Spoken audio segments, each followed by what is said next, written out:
Ya, baik, terima kasih. Materi malam ini sebenarnya materi yang sudah dibagikan beberapa malam yang lalu,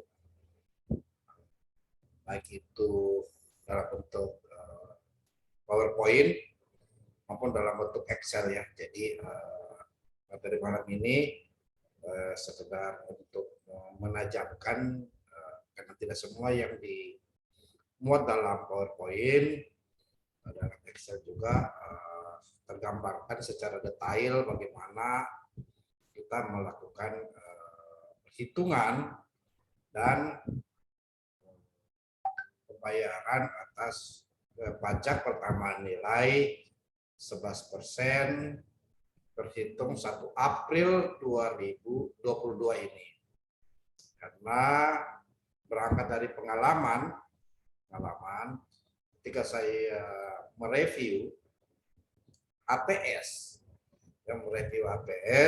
diminta oleh SKPD terkait, maka saya menemukan beberapa HPS yang belum mengcover pajak pertambahan nilai 11%. Sehingga ini penting ya, karena ini kewajiban APIP itu sendiri untuk menerapkan ya ketentuan yang berlaku. Padahal tentang pajak pertambahan nilai ini yang 11% itu sudah diterbitkan di tahun 2021. Lagi-lagi pemerintah daerah kurang update. Ini sangat disayangkan sekali. Pemerintah daerah kurang update dalam hal menyusun RKA. Ya, kurang update sekali, sangat ketinggalan. Nah ini entah apa sebabnya terjadi, ya karena memang itulah karakteristik sebagian ya SKPD yang masih acuh-acuh terhadap kepatuhan terhadap perpajakan itu sendiri ya. Baik, materi malam ini saya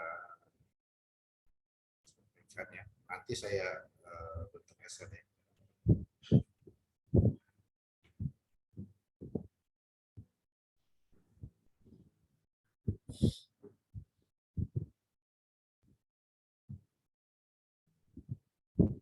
Itu review APIP ya, review APIP. Kalau saya dari APIP, dulu dari LKPP dan masih sekarang di LKPP, di advisornya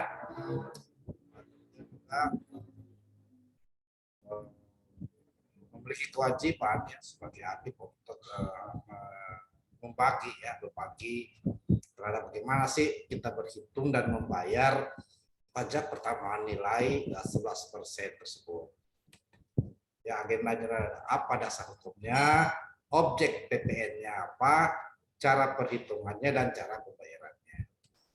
Ya, dasar hukumnya kita lihat ya,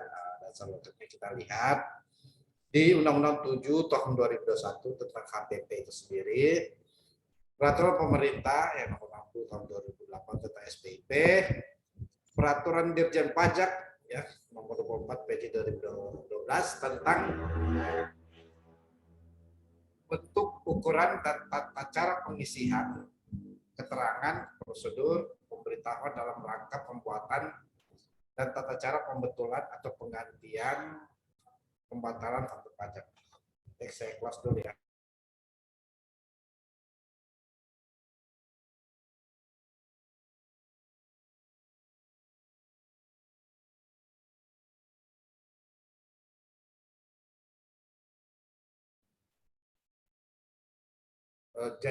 Jadi inilah ketentuan yang mengatur kenapa 11% itu sudah harus diterapkan ya, sudah harus diterapkan di 1 April 2022 ini.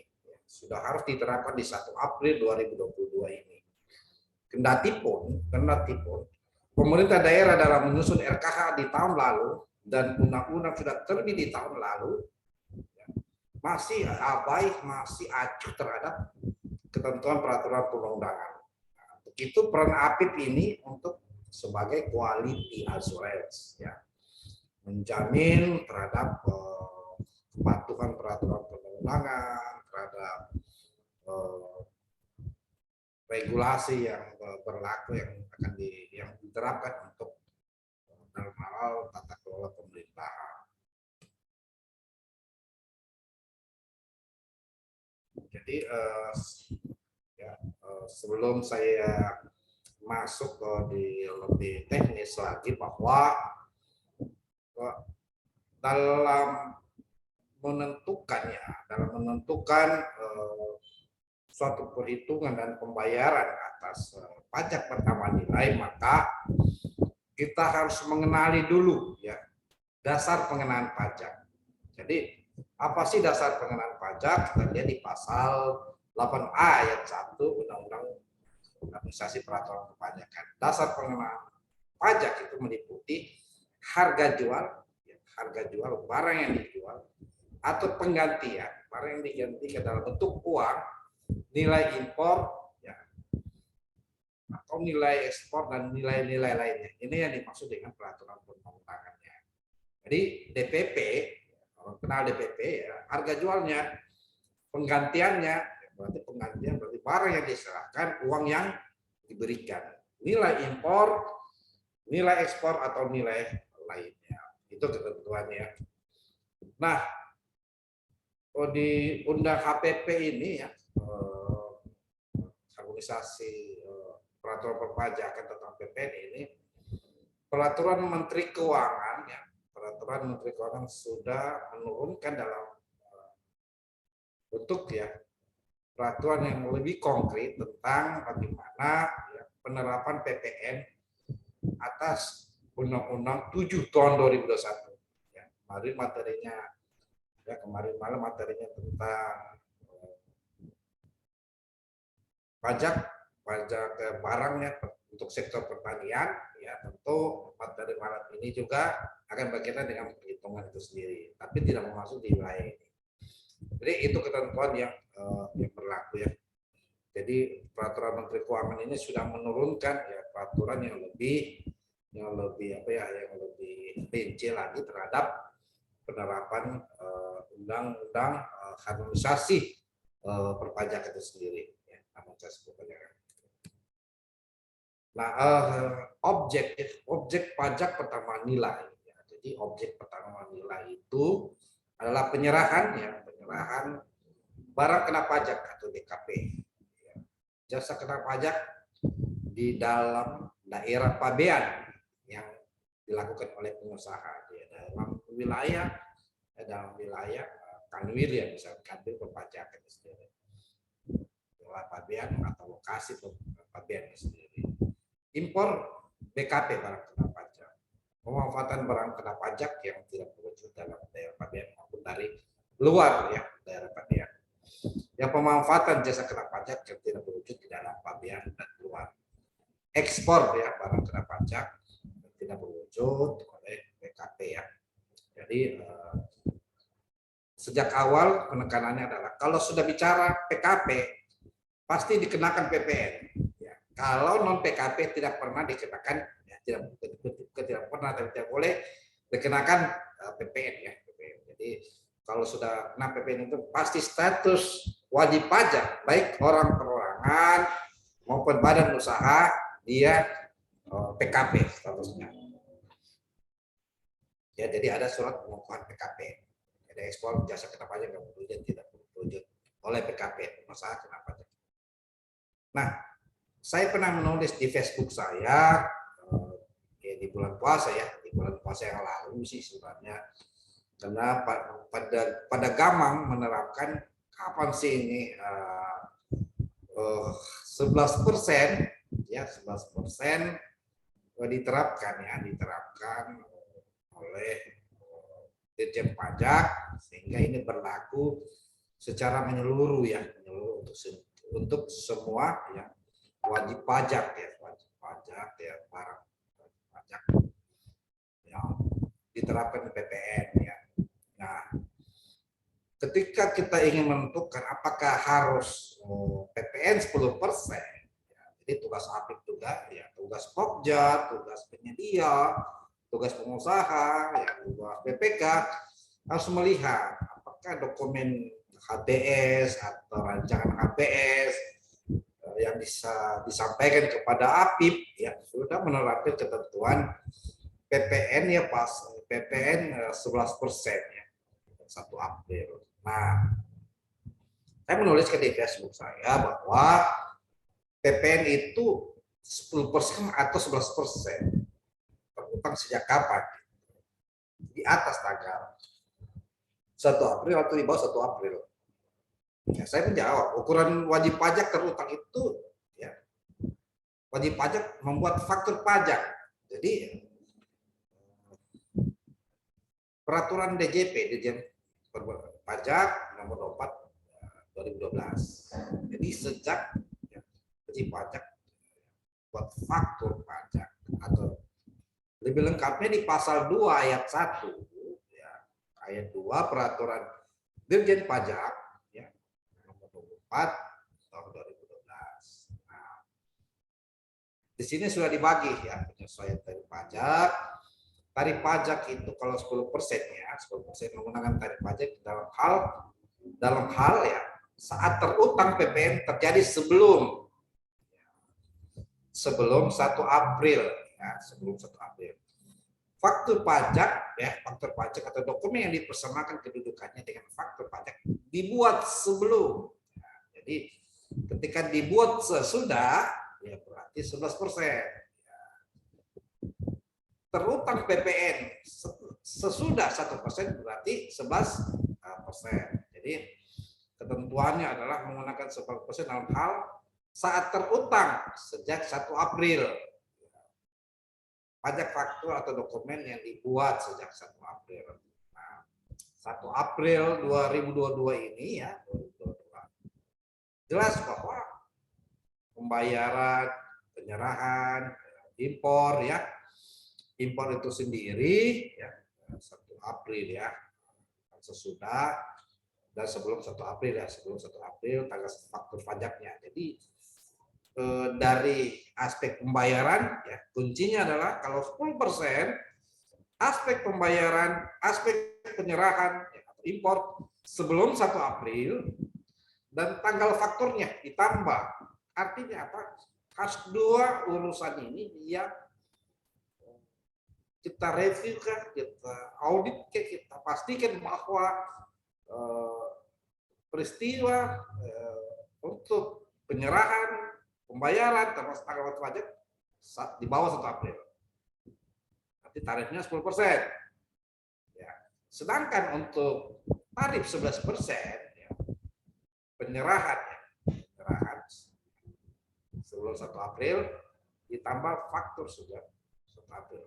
Meskipun ada penyerahan dan tanggalnya 1 April, maka ya sebelum 1 April ada penyerahan dan tanggal fakturnya sejak 1 April pada tarifnya 11%. Selanjutnya pembayaran, penyerahan sejak 1 April 11%. Jadi ini ketentuan yang sudah digambarkan bahwa yang mana 11%, yang mana 10%. Jadi di Facebook saya mengingatkan ya kepada follower, kepada teman-teman yang berteman di Facebook bahwa ya itu bahwa sudah harus diterapkan berdasarkan pembuatan faktur pajak. Kuncinya adalah sebenarnya tanggal faktur pajak, ya, tanggal faktur pajak ya, itu.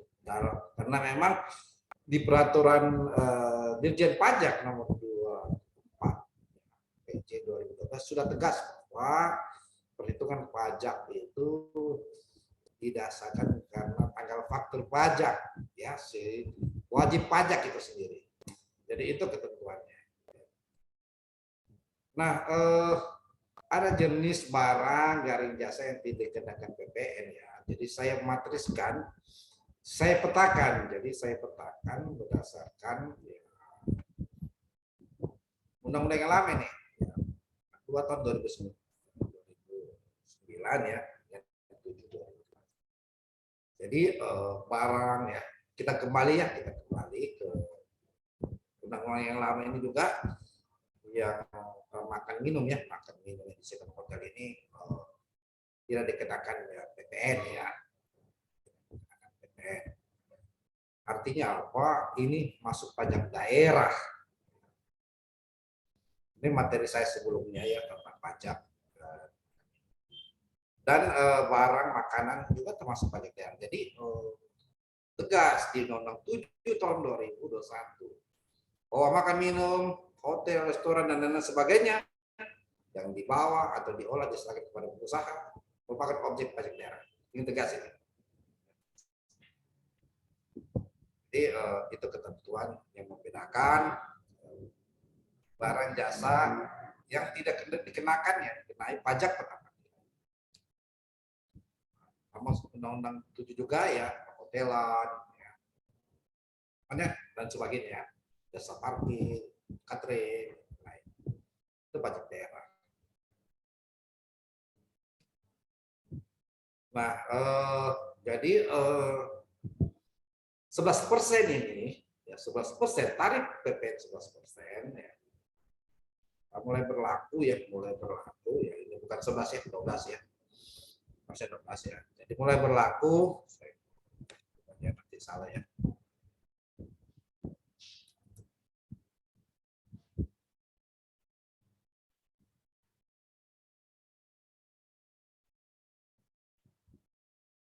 Jadi mulai berlaku ya, skor semuanya ya berkaitan dengan ini. Jadi dapat diubah menjadi paling rendah 5, paling tinggi 14%. Perubahan tarif itu harus disesuaikan ya. PPN dengan PP setelah mendapatkan.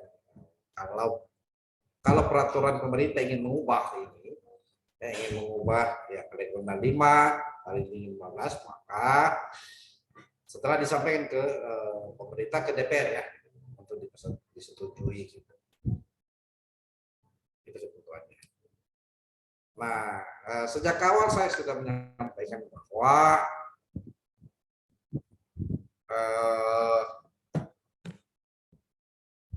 untuk kita menghitung PPN ini kan rumus dasarnya ada 3 kata kunci ya. Ada 3. Pertama ya DPP. Ya, kita harus tahu dulu DPP-nya. Yang kedua ya kwitansi ya. Kwitansi atau bukti pembayaran. Atau yang ketiga adalah pembayaran bagaimana kita membayar begini ya, berapa realnya ya, berapa konkretnya yang harus kita bayar. Jadi DPP ya, dasar pengenaan pajak ya, jumlah kwitansi. Jadi kita biasa kwitansi adalah DPP ditambah PPN. Misalnya 1 unit laptop ya, di DPP-nya, misalnya DPP harga jual ya. Jadi DPP itu adalah harga jual, harga penggantian ya. Harga jual 10 juta. Berarti kan kita harus tambahkan 10%. Sedangkan kalau untuk PPN, berapa PPN-nya adalah DPP yang dikali PPN. Berapa yang harus dibayarkan adalah kwitansi dikurangi PPN ya, misalnya dikurangi PPN ataupun ada PPh. Nah, jika dipungut PPN-nya ya atau PKP. Jika tidak dipungut, ya, pungut atau dipotong PPh-nya. Ya. Kalau dipungut, ini tidak dipotong PPh-nya, jadi bisa kita kwitansi ya, jadi kwitansi hasil dari ini dikurangi ya, dikurangi dengan PPN saja misalnya. Kalau dipungut pasal 22, ya, kalau dipungut pasal 22, selain PPh, pasal 22 itu berarti dipotong. Dipotong ya, ada bukti potong. Kalau pungut berarti ada bukti pemungutan. Nah, bagaimana perhitungan dan pembayaran ya, pembayaran PPN 11%. Nah, jadi PKP ini, ya, misalnya ini PKP ya, direktur ya, ini barangnya membeli buah laptop misalnya ataupun barang apa saja, tentu menerbitkan faktur pajak dan laptop karena dia di atas 2 juta maka dia barang kena pajak ya, kena pajak PPN itu sendiri. Jadi barang kena pajak. Jadi ada 3 sudut pandang atau skema kita melihat ya kita melihat apakah kita posisi dari sebagai umum ya masyarakat ingin membeli sebuah laptop dengan harga 5 juta atau pemerintah yang ingin juga berkontrak pembelian laptop atau penyedia ya yang ingin juga berkontrak atau penyedia yang ingin menjual laptop ya tentu sudut pandang ya tinjauan masing-masing ketiga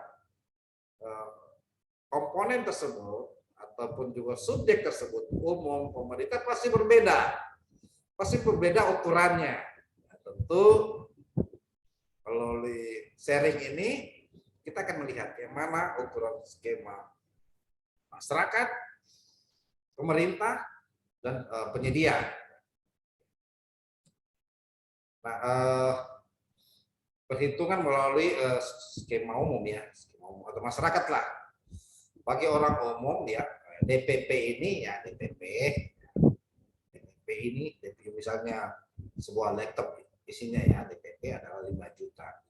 Sudut pandang umum harga jual sebelum PPN. Ya, berarti dia menganggap belum termasuk pajak ini. Ya, termasuk pajak. Maka perhitungannya adalah ya tadi kwitansi ya rumusnya ya DPP ditambah PPN. PPN ya DPP dikali PPN. Sebagai contoh bahwa ya 5 juta ya harga 5 juta dikali 11% ya dikali 5 juta ya. Dari 5 juta dari 5 juta 11% kan 500 ya. 550. Ya, 550.000 ya. Nah, jadi 5 juta 500 ya. Jadi itu. Berapa yang dibayar kepada penyedia ya bayar kwitansi ya kurang PPN ya. Kurang PPN ya, kurang PPN atau ditambah PPH kalau dia pasar berdua karena dia harganya di atas 2 juta ya maka tarifnya adalah 1,5 ya kalau tidak punya MPWP ya, PPH yang tidak punya MPWP maka 3% ya. Nah, jadi itu aturannya. Jadi PPN ini DPP kali PPN ya. Jadi PPN ini adalah 550.000. Nah, misalnya PPH pasal 22 karena ini laptop, DPP kali tarif ya 500 kali 1,5 jadi 75.000. Berapa ya orang umum seperti saya misalnya ingin membayar laptop ya. Ingin membayar laptop maka saya membayar adalah 5.500.000 ya kurang 550 ditambah 75 dengan 5.500 dikurang 825 jadi 4.925.000 ini cara orang umum ya orang umum jadi PPN-nya itu PPN-nya jadi orang umum ini bukan yang membayar ya bukan yang membayar tapi dia sudah jual 5 juta ya, 5 juta jadi harga tertinggi jadi orang umum ini ya sudah beli 5 juta tapi si penjual ini ya yang melakukan pemungutan atau pembayaran atau penyetoran ya dia bayar 550.000 ya yaitu PPN-nya ya PPN-nya itu sendiri jadi itu kategori ya kategorinya bahwa bayar ke penyedia ya 400 sebenarnya 4.925 tapi kalau penyedia sudah jual ya atau toko sudah jual 5 juta ya pilihannya adalah ya 5 juta saja jadi mungkin tidak tahu nawar ya kalau yang punya toko bilang 4.905 berarti itu sudah bagian dari dia bayar PPN ya tidak mungkin dia menjual di bawah dari 4 juta jadi dia kasih harga dari yaitu 5 juta rupiah. Nah skema umumnya ya adalah itu tadi harga beli ya jadi ini sudah ada Excel-nya ya sudah share Excel-nya di grup harga beli ya Harga beli apa? Berarti harga DPP ya, DPP. DPP. Nah, juta PP-nya ya 11% ya, berarti 550. 5 juta ditambah 550 berarti 5.500.000 ya kwitansinya. PPN-nya ya masih 550 ya, PPN tadi itu 1,2 1,5, jumlah pot dia potong dan pungut 600 itu. Berarti 4.900.000 itu yang harus sebenarnya dibayar penyedia. Tapi kalau penyedia dikasih harga 2 juta ya tidak masalah, tapi aman dia dari aspek pembelian ya, karena yang akan harus memungut atau memotong atau membayar menyebabkan dan melaporkan adalah toko ya, toko kita. Jadi kita bayar bukan lagi kita ya antri untuk melaporkan PPN ya, itu sudah menjawab toko. Nah, ada juga skema ya, skema atau perhitungan pembayaran pemerintah ya. Umumnya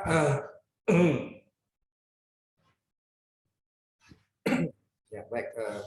Jadi umumnya adalah ketika kita menyusun anggaran ya, menyusun RAB atau KPS, RAB lah yang paling umum. Laptop itu sudah termasuk PPN. Dia uraikan nih, laptop 4 juta berapa, PPN berapa gitu, 11%. Maka perhitungannya cara DPP dulu, dasar pengenaan pajak ya. Jadi kwitansi ya DPP ya, ditambah 11% dari DPP. Dari apa ya? Dari 5 juta ya. Jadi DPP itu sebenarnya harga jual. Jadi kwitansi DPP atau 0, ya, bisa juga 0,11 ya. Dan DPP kwitansi ya 1,1 kali DPP. Jadi DPP adalah kwitansi dibagi 1,1 atau DPP kwitansi dikali 100 per 111. Jadi berapa DPP-nya?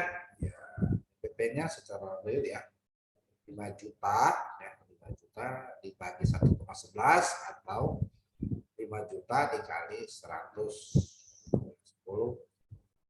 dikali 100 per 111 ya. Dulu 110, sekarang 111 ya. Jadi perhitungannya dulu yang 10% itu 111. 110. 11% adalah 100, jadi 4.505 rupiah. Jadi itulah DPP-nya. Nah, itulah DPP-nya. Jadi skema, jadi berapa yang dibayarkan oleh pemerintah ya? Pemerintah. Jadi DPP-nya kita sudah temukan. Jadi diperintahkan dulu kita mencari DPP-nya. Jadi teman-teman APIP ya, kalau ketika ingin melihat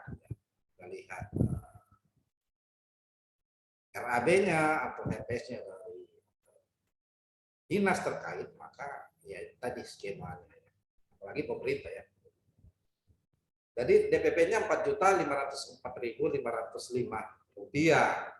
Maka ya kwitansi sesuai dengan rumus ya, sesuai dengan rumus ya, DPP ditambah PPN. Ya 5 juta, ya dari mana 5 juta ini? Berarti 405 ya, 405 karena DPP-nya ya, rumusnya DPP ditambah PPN 11%, berat dari 405 ya, yaitu 550 dan dari 5 juta ya, berarti 450 total ya, total 550 5 juta ya, 5 juta. Jadi PPN dari 5 juta ya, 550 tambahnya dari 5 juta ya. Cocok. Jadi PPN ya, di mana PPN-nya ya? DPP, ini DPP nih, kali PPN 11%. Jadi bayar ya, kwitansi dikurang ya, PPN ditambah PPH, bayar sama dengan 5 juta dikurang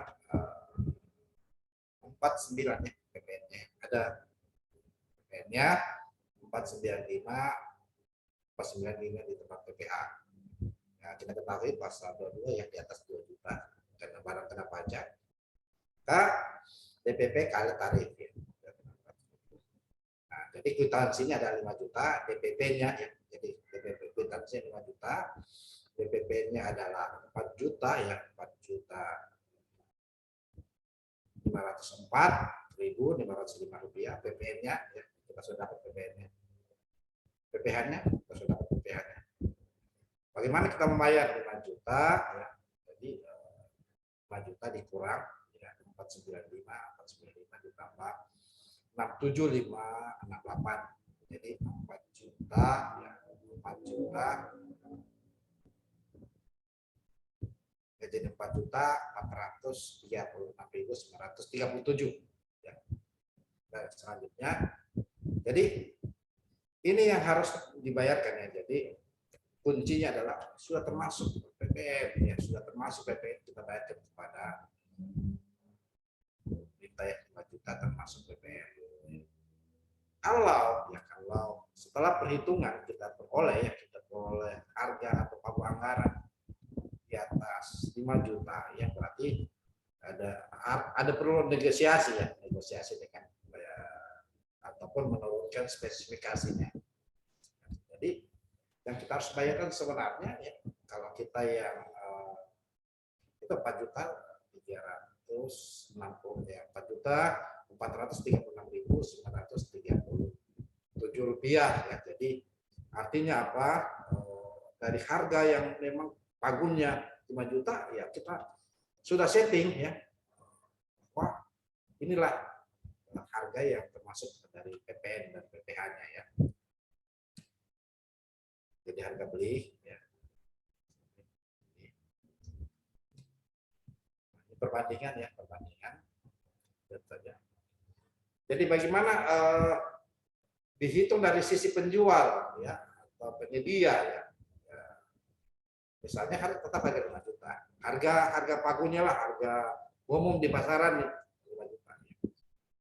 Baik masyarakat umum, penyedia juga, sudah penjual, termasuk pemerintah tahu ini harganya, bahwa detektor dengan spek ini harganya 5 juta. Jadi bagaimana cara pembayarannya? Kwitansi sama rumusnya. Nah, jadi kita bisa melalui skema tersebut ya.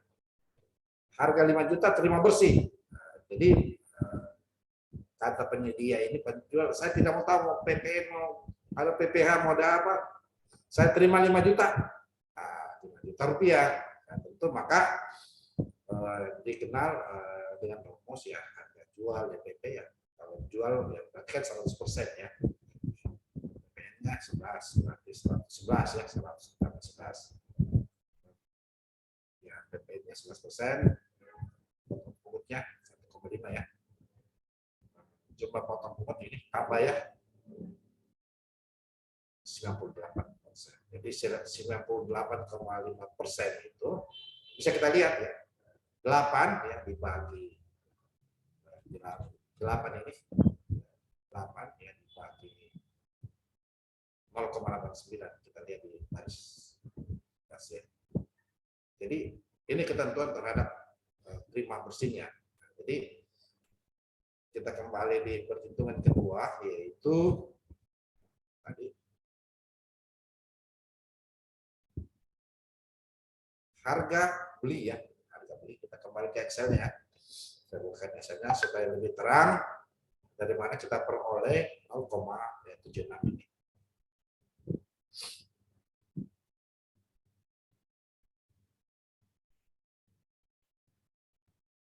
Jadi kita kembali di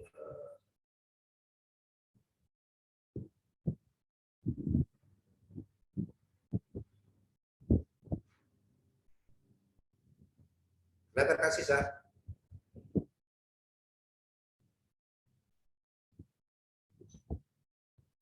Ya Pak, kelihatan Pak.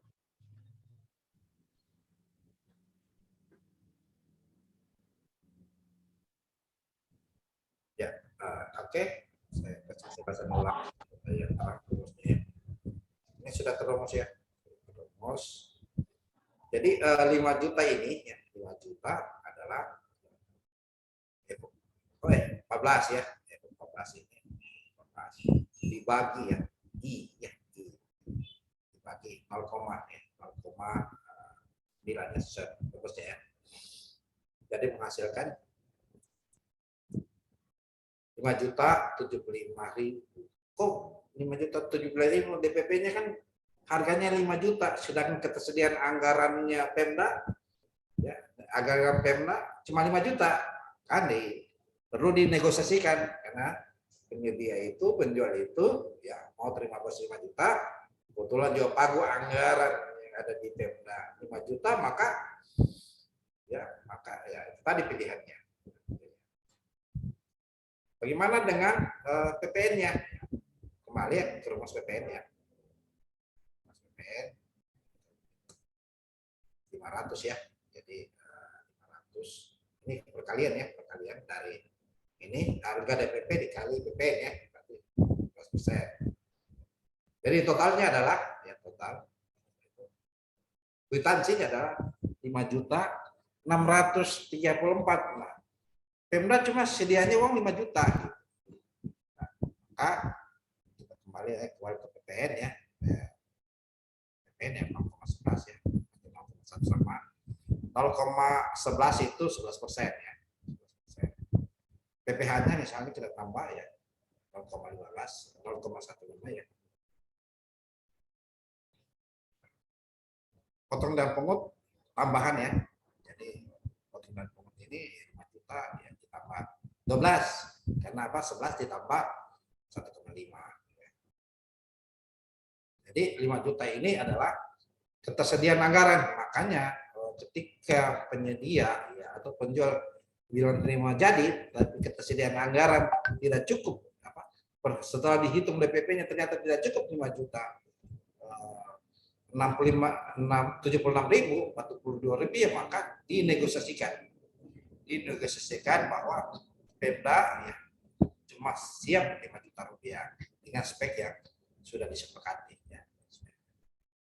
Ini yang sudah termasuk PPN ya, sudah termasuk PPN rumusnya.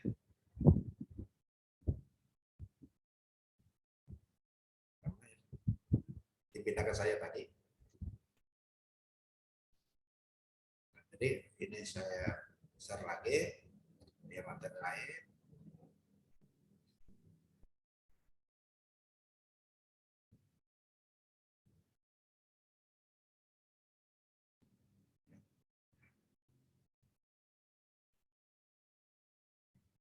Ya, jadi begitu perhitungannya.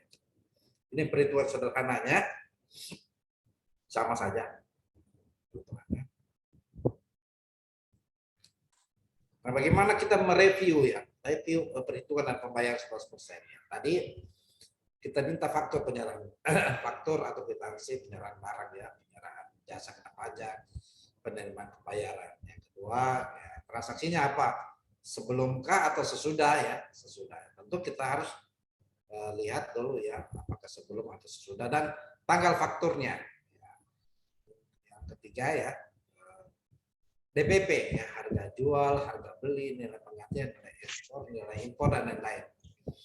Yang ketiga adalah kwitansi ya, dasar pengenaan pajak, harga jual, harga beli, harga penggantian dan PPN. Ketika kita lihat dulu skemanya, skema umum, skema bendahara, PA, KPA atau PPK, kwitansi, nilai kwitansi pengurangan, PPN atau PPH. Rekomendasinya adalah perbaikan, penyetoran kekurangan atau restitusi atau sanksi.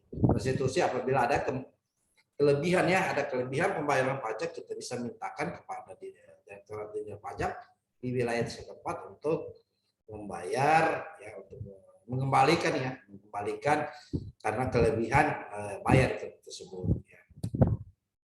Demikian saya serahkan kepada moderator.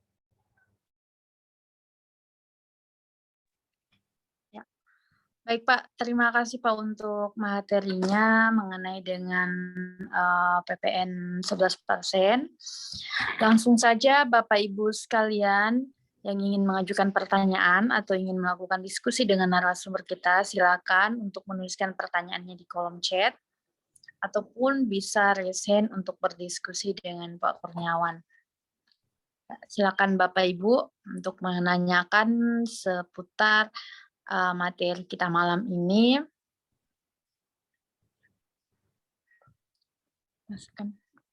Ini ada saran Pak dari Ibu Nurjana, katanya mohon masukan terkait PPN terpusat, terujukan, dan aturan KEP. Terima kasih. Ya baik, saya harus dulu ya.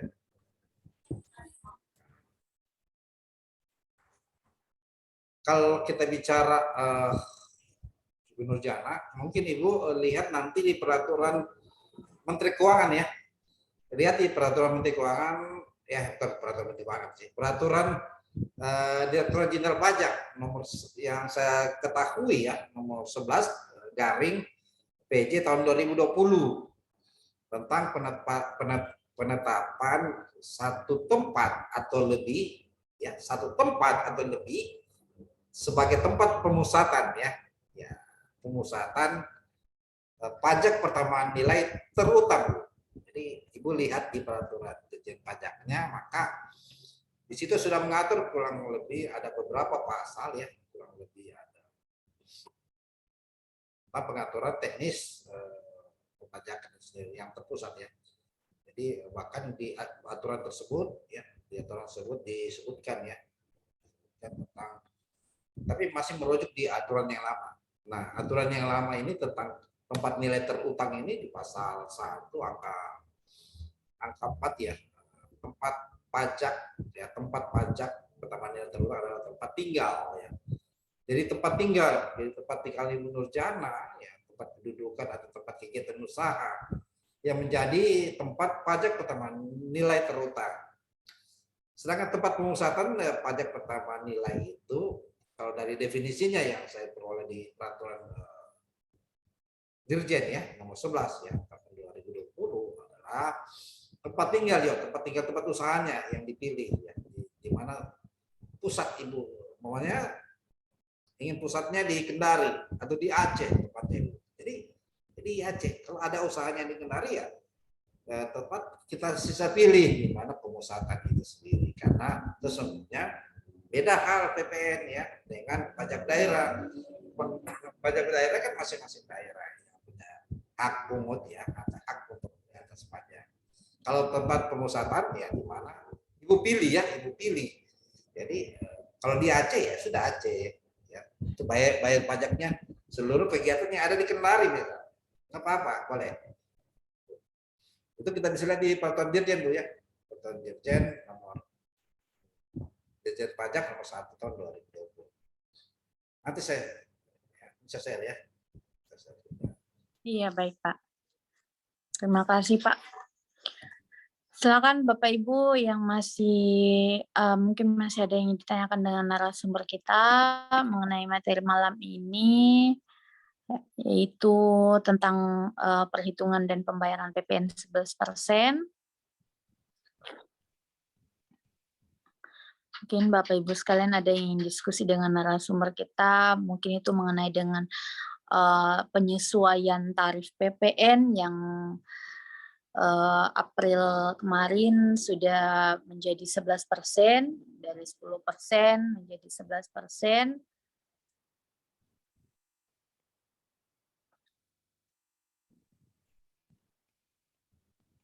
Atau mungkin mengenai dengan perhitungan PPN itu sendiri, proses perhitungannya, silakan ditanyakan dengan narasumber kita malam ini, yaitu Pak Kurniawan.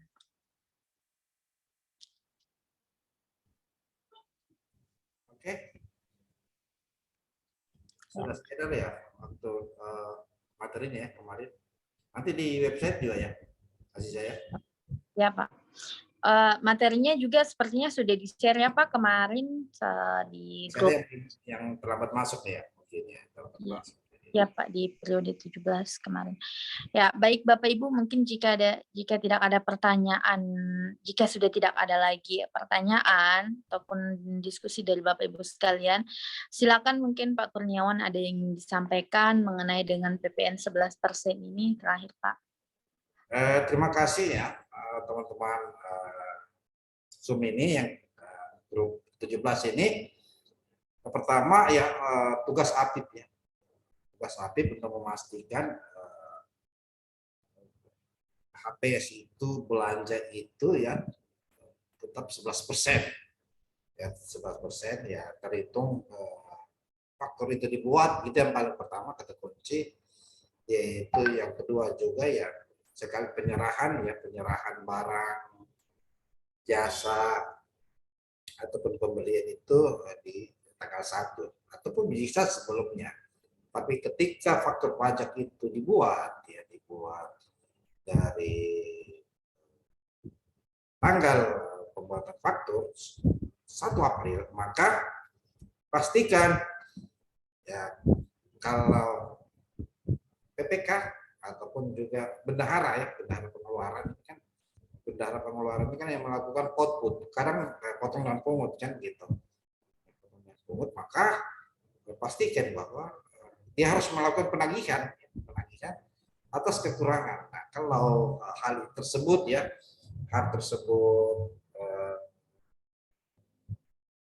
sudah akhir pekerjaan, maka ya ketika ada audit nanti pastikan bahwa harus ada ya pengembalian 1% ya dari penyedia dan rekomendasikan beri sanksi kepada bendahara karena ini aturan pajak ini sudah berlaku dan sudah disosialisasikan sebelumnya. Jadi kita mau membayar gaji negara kan dari gaji kita atau hak hidup PNS atau hak hidup masyarakat kita pajak itu sendiri ya. Itu yang bisa kita rekomendasikan di audit ataupun review juga. Review kita ubah aja. Nah, ada contoh kasus ini saya kebetulan pendamping proyek di sebuah kabupaten lain, kebetulan saya di penugasan dari LKPP. Ya, jadi ketika ada yang konsultasi ke APIP, begini solusinya gini. Saya pendamping dari LKPP ya, pendamping proyek, ada beberapa proyek besar di luar tempat tugas saya. Ya karena 11 dan 10%, mereka bingung bagaimana cara mengatasi 11 dan 10% karena sudah berkontrak di Januari. Ini mau diterapkan 11%, ini sudah jadi kontrak. Maka solusinya yang paling aman, yang paling baik lah, yang paling tidak ada gangguan ke depan masalah, yaitu kurangi overhead-nya, keuntungannya, profit dan keuntungan. Nah, keuntungan dan profit termasuk itu kan pajak kan. Keuntungan, profit ya kan 11%, 15%. Ya kurangilah 1%. Itu solusi ya. Jadi jangan lagi mengubah permintaan dari kontraktor ya, ke PPK, mengubah spesifikasi teknis. Yang tadinya ketebalan jalan yang sudah hasil NC0 15 cm dikurangi menjadi 12 cm. Nah, itu tidak tepat ya, mengurangi struktur jalan karena bicara struktur jalan berarti bicara kalau dari aspek tekniknya itu bicara LHR-nya, bagaimana muatan atau bebannya akan melintas di jalan. Kalau dengan ketebalan 12 cm, saya berdasarkan SNI itu menyebabkan ke depan jalan itu akan mengalami retak atau penurunan. Jadi jangan mengurangi spesifikasi yang tadinya spesifikasi jumlah tebalnya 15 menurut standar SNI dikurangi menjadi 12. Itu akan menjadi masalah ke depan karena beban yang melintas berdasarkan hitungan LHR-nya itu di atas rata-rata 5 ton gitu. Itu yang berbahaya. Jadi saya rekomendasi kepada PPK yang saya dampingi proyek jalan ini senilai 160 miliar. Jadi sudah kurangi saja keuntungan. Nah, kurangi keuntungan kan sisa dihitung jarak kuari ya, jarak kuarinya kuari material yang tadinya yang kemarin dihitung jaraknya 5 kilo, cari kuari material yang jaraknya 3 kilo. Yang kedua juga yang penting kuarinya itu nilai CBR-nya itu atas tanah ya ataupun ya atas tanah nilai CBR-nya memenuhi syarat ya, sendiri. Demikian. Terima kasih. Ya, baik Pak. Terima kasih Pak untuk closing statement-nya. Mohon maaf Pak, ini ada pertanyaan dari Pak Hilman. Langsung saja saya bacakan ya Pak. Izin bertanya Pak, mana yang benar saat mereview pengenaan PPN terhadap pembelian bahan bangunan, apakah tarif PPN dikenakan dari totalan nilai kwitansi pembelian atau per item bahan bangunan? Ya, ini dari pertanyaan ini apakah dikenakan total nilai kwitansi pembelian ya atau per itemnya. Jadi sesungguhnya yang dikenakan itu kan di atas pembelian 2 juta ya.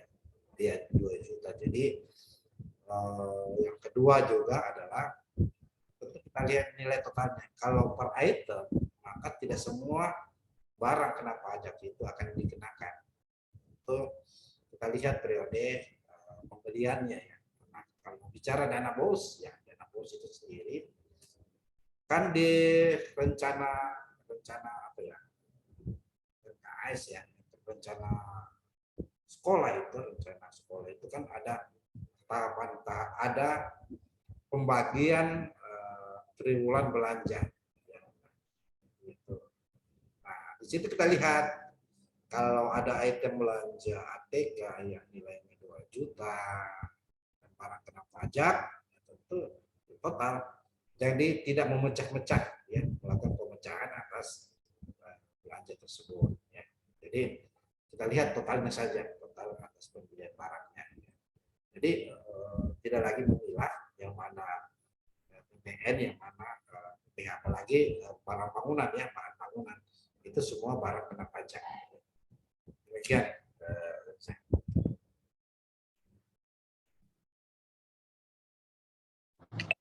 Baik Pak, terima kasih Pak untuk jawaban dari pertanyaan Pak Hilman. Baik Bapak Ibu sekalian, karena tadi sudah ditutup dengan closing statement dari Pak Kurniawan, mungkin itu saja untuk malam ini, untuk webinar kita malam ini. Terima kasih kepada Bapak Ibu yang sudah mengajukan pertanyaan untuk mengikuti sesi diskusi ini. Semoga terbantu dengan apa yang disampaikan dengan narasumber kita. Ataupun juga dengan Bapak Ibu sekalian, terima kasih yang sudah bergabung pada webinar malam ini. Mohon maaf apabila ada kesalahan, dan sampai jumpa di webinar kita selanjutnya. Baik Bapak Ibu sekalian, akhir kata, wassalamualaikum warahmatullahi wabarakatuh. Waalaikumsalam warahmatullahi wabarakatuh.